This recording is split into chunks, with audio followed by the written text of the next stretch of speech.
En el nombre del Padre, del Hijo y del Espíritu Santo. Amén. Ave María Purísima, sin pecado concebida. Espíritu Santo, fuente de toda luz, ilumínanos. Oh Señor Dios de los ejércitos, restáuranos. Haz resplandecer tu rostro sobre nosotros y seremos salvos. Muy queridos hermanos, ayer quedé devastada por saber que había sido bombardeado un hospital en Gaza y que a pesar de que se les había dicho que evacuaran y fueran al sur, el sur fue bombardeado. Una masacre desproporcionada a los ataques en suelo judío. Sobre todo si somos conscientes del asedio constante que sufren los palestinos. Pero que no se nos olvide Yemen, que lleva años en una guerra sin cuartel, o Ucrania católica, en una guerra provocada por Occidente. Y tantas otras situaciones que aunque no son bélicas, se llevan a cabo contra los pueblos de las naciones gobernadas por el comunismo, como en Cuba, en China, en Venezuela y ahora en México. Que se libran contra el ciudadano común, pero nadie quiere aceptar que la causa de todo esto es nuestro alejamiento de Dios. Que estamos probando los frutos del Vaticano II y todas sus aberraciones. ¿Quién puede negar la coincidencia, por ejemplo, de la proliferación de una violencia desconocida en México por su ferocidad con la aprobación del aborto? Pero ¿dónde y cómo empezó todo esto? Con la usurpación del poder de un hereje promovido por la masonería al trono pontificio, Roncalli. Aquí no vamos a dar pormenores de su filiación rosacruciana y comunista. Eso lo pueden ver suficientemente explicado en el canal del padre Ramiro Rivas con B grande, en el que da santo y seña de las herejías y demás perlas de estos falsos pastores. Algunos levantarán la ceja. ¿Cuántos? ¿Cómo crees? Son muchos. Y es un solo anticristo. La Virgen en la Salet dijo, Roma perderá la fe y se convertirá en la sede del anticristo.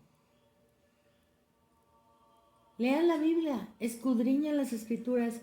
Ahí se nos advierte que la gran ramera está sentada en 7 colinas y que son 7 los reyes que la han gobernado y un octavo que es de los 7 y va a perdición. Así que no nos sobran reyes.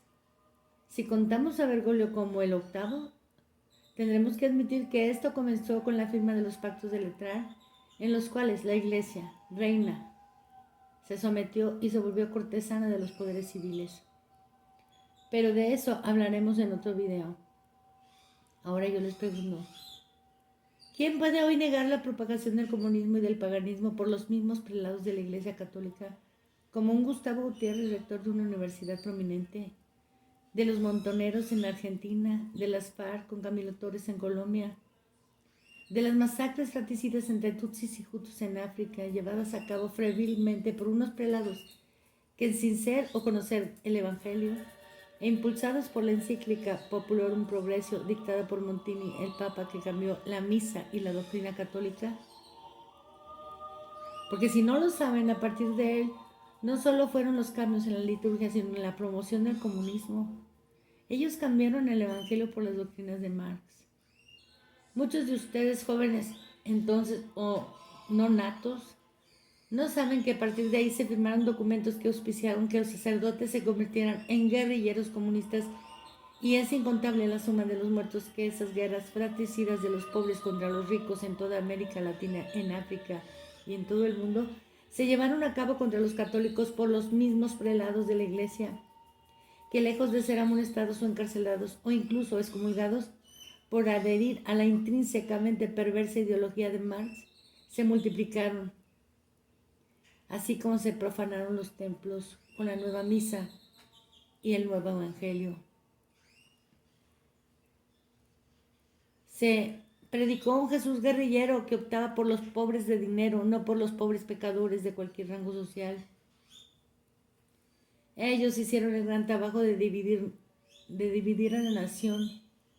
Porque si nadie les ha contado, yo les digo que el conocido sacerdoteólogo de hierro, Joaquín Sáenz Arriaga, las primeras desavenencias con el obispo primado de México fue por haberle dado el Nihil Obstat al libro Marx y la Biblia, libro que señalaba ya las nuevas directrices de Monsignor Pablo VI, el Papa que cambió la Iglesia, y que no encontró quien le obstaculizara la destrucción que tenía planeada llevar a cabo, y quien, como digo en su encíclica Populorum Progressio, dio la pauta a seguir a los prelados revolucionarios.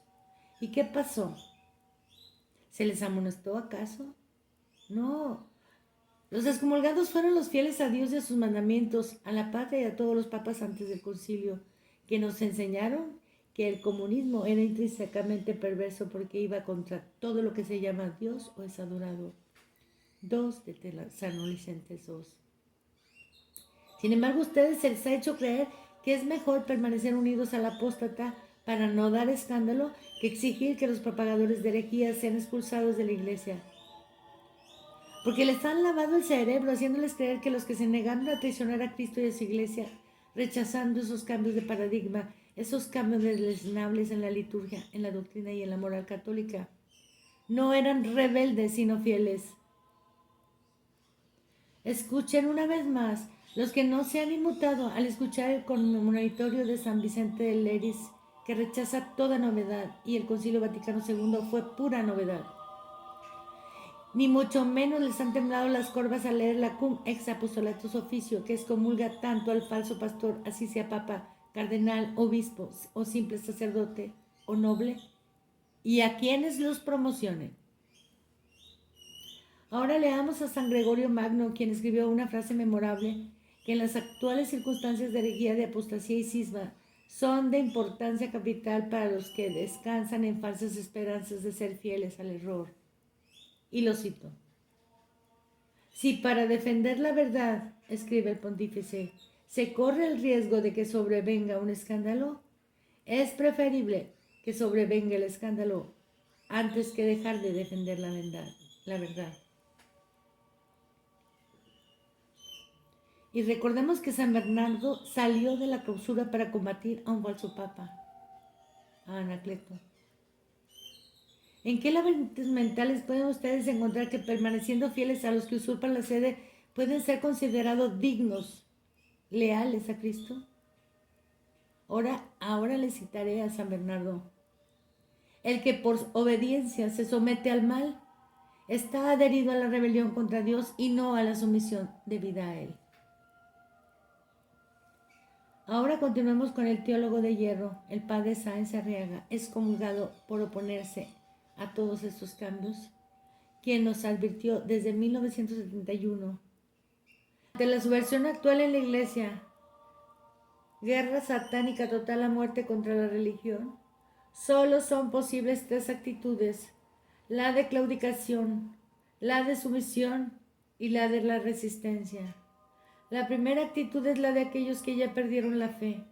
Al asumir esta actitud, los católicos, sean simples fieles, sean sacerdotes, sean obispos o cardenales, o sea el Papa, no solo se han pervertido, no solo han abandonado la fe tradicional, sino que se han convertido en activistas incansables, en difundidores y defensores de las herejías modernistas.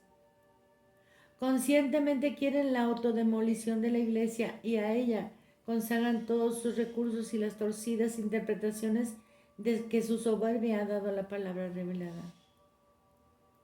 Los sumisos, que por desgracia abundan por incapacidad mental, por conveniencia o por cobardía, insisten en defender que en el bien o en el mal, en la verdad o en el error, debemos estar con el Papa y con los obispos, de tal manera que es preferible ir al infierno por obediencia que ir al cielo por esa que ellos llaman desobediencia.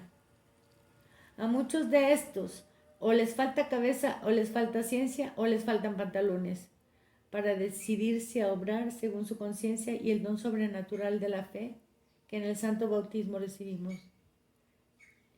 La tercera actitud, la única verdaderamente católica, coherente, provechosa y necesaria para la vida eterna, es la que ante los evidentes derrumbes en la Iglesia de Dios, ante la autodemolición que estamos presenciando del actual, el mismo Pablo VI ha dado testimonio, ante el hecho innegable de que ahora hay ya 2 religiones, 2 economías del Evangelio, 2 distintas mentalidades.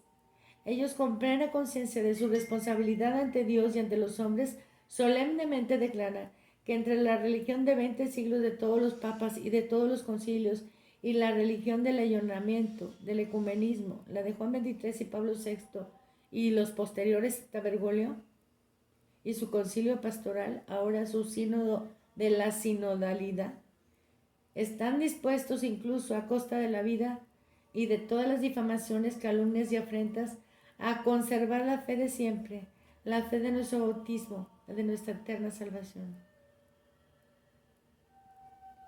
La primera actitud es, humanamente hablando, muy jugosa: protección y aprecio de los obispos, de los párrocos, de los que están en el poder, buenas entradas de dinero, libertad para hacer y decir lo que se quiera, perspectivas halagüeñas de futuras promociones de dignidades y puestos de mando. Están haciendo su carrera para llegar a monseñores, a cancilleres, obispos y cardenales. Eso se decía en 1971. Sobre todo ahora, cuando para alcanzar esos puestos honoríficos no se necesita la ortodoxia, la limpieza de costumbres ni la ciencia suficiente en los promovidos, sino basta tan solo una fidelidad ejemplarizada a la nueva religión. Este grupo lo forman los traidores, los apóstatas, herejes o cismáticos, los que no creen en nada porque han perdido el don sobrenatural de la fe. Y los pecados contra la fe son pecados contra el Espíritu Santo que difícilmente se perdonan, porque la fe, cuando se pierde, no se recupera fácilmente. La segunda actitud es lastimosa, digna de compasión. Están engañados, sospechan sin embargo que la cosa no va bien, pero les falta la decisión para investigar, en la verdad y sinceridad de su corazón, dónde está la verdad revelada.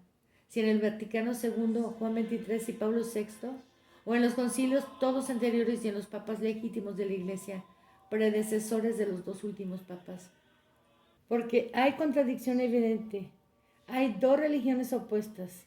Hay la Iglesia de las catacumbas y la Iglesia triunfalista de Juan Bautista Mondini, que no es la de Cristo. La indecisión, la cobardía no excusan de pecado, ni la ignorancia, a no ser que ésta sea invencible. Pero recordemos que en los bautizados no puede darse esa ignorancia invencible en las verdades elementales para la salvación, a no ser que se haya perdido voluntariamente el don sobrenatural de la fe por un pecado contra la fe. Esto es lo que está pasando trágicamente. La fe se está perdiendo sin que la gente se dé cuenta. La nueva religión se ha aceptado con una increíble docilidad, y al aceptar la nueva religión necesariamente se pierde de modo progresivo, insensible y rápido la fe. Aquí también señalamos la inconmensurable gravedad de los pecados contra la fe de los obispos y de los sacerdotes, aunque sean monseñores o sean cardenales, por cuya culpa, aunque sea esta tan solo de omisión, las almas inmortales se están yendo al infierno, aunque ellos digan que no hay infierno. No queda pues sino la última postura racional, libre. Resulta inconmovible la de la resistencia.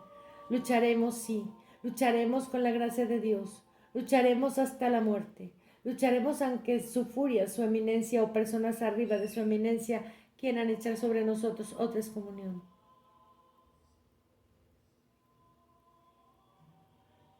Estamos, como digo, probando con tristeza y amargura los frutos de la apostasía, pero nadie entra en su corazón para comprender la situación. Y hoy, como ayer, pretenden no saber que el castigo de haber sido entregado en manos de nuestros enemigos se debe a la apostasía, a la claudicación de pastores y fieles ante la nueva religión emanada desde el Vaticano II entre los fieles católicos. Yo les advierto que de seguir así, negándose a ver y reconocer la verdad y la traición a Cristo, que supone seguir adheridos a la revolución promovida por esos falsos pastores con sus falsas doctrinas, caerán junto con el falso pastor al lago de fuego, porque prestaron, como ya han prestado, sus manos, su trabajo, para la promoción de este falso evangelio, y su frente, su conciencia, para adecuarse a este falso Cristo y a esta falsa iglesia. Y estarán pues sus manos y sus frentes selladas por la bestia como parte de su propiedad. Es hora de hacer un alto y pensar en nuestra eternidad. No es con unas votaciones como vamos a salir bien librados de estas catástrofes que tanto a través de la naturaleza como a través de los gobiernos, simple marionetas de los poderosos que gobiernan el futuro de los pueblos, estamos contemplando atónitos. Solo nuestro regreso a Dios, solo nuestra penitencia y abandono de todo aquello que los subversores pusieron en práctica para socavar la fe en la presencia de Dios mismo en el Santísimo Sacramento, esto es, la nueva misa, solo pidiendo perdón por nuestra prevaricación y cambiando de facto con la nueva moralidad que aplaude al pecador y le apapacha en su pecado para que se vaya al infierno, que acepta el aborto y las uniones contra natura, pecados que claman venganza al cielo, por lo cual esta generación está sujeta al castigo del fuego, como sucedió algún día en Sodoma y Gomorra. Pero estamos conscientes de que todas estas calamidades, sumándose las lunas de sangre y los diferentes eclipses, nos están avisando que el juicio del Señor sobre las naciones, otrora católicas, hoy apóstatas, serán juzgadas. La única solución posible es la penitencia, el cambio total de vida. Se los digo de corazón. A ti, sacerdote católico, que tienes miedo de ser excluido de los apóstatas, de ser señalado como rebelde, pero que sabes que la Santa Misa Católica no es la fabricada por Bugnini y 6 protestantes, que el Evangelio que hoy se predica no es el Evangelio de nuestro Señor Jesucristo. ¿Qué es lo que temes perder? Si nuestro Señor está en su camino de regreso, ¿cómo juzgará tu cobardía? Atrévete a defender tu fe. No te sometas al inicuo. Y a ti, fiel, que sabes que desde Roma se lanzan toda clase de herejías y blasfemias, pero que te sientes molesto de tener que caminar 1 kilómetro más o unos cuantos metros más para dar el culto debido a Dios, como se hace en la Iglesia Católica, con la misa verdadera, donde tus hijos recibirán la verdadera doctrina y los sacramentos sin adulterar. ¿Estás consciente de que pronto enfrentarás cara a cara a Dios y qué excusa le darás por haber sostenido y defendido no solo la profanación de los sacramentos y la fe, sino la pérdida de las almas de tus hijos y nietos? ¿Pretenden ignorar la cantidad de sangre que se ha derramado ya a causa de toda esta apostasía? ¿Estamos conscientes de que por nuestra apatía somos cómplices? Es la hora, hermanos, de postrarnos ante Dios y pedir perdón por todo lo que dejamos de hacer en favor de nuestra fe, por nuestros pecados de omisión, por nuestros pecados cotidianos, por todo lo que permitimos entrar en nuestra propia casa, permitiendo que nuestros hijos vean aberraciones dentro de nuestra casa, ante nuestra vista, en el televisor. Y lo que nosotros mismos nos permitimos ver, ofendiendo gravemente a Dios. Nadie está libre de culpa. Tenemos que cambiar. Tenemos que reconocer nuestro error y tenemos que gritar desde lo profundo de nuestros corazones: oh Jesús, ven a reinar entre nosotros.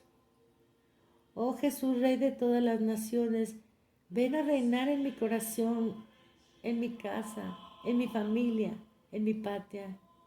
Ven a reinar entre todas las naciones.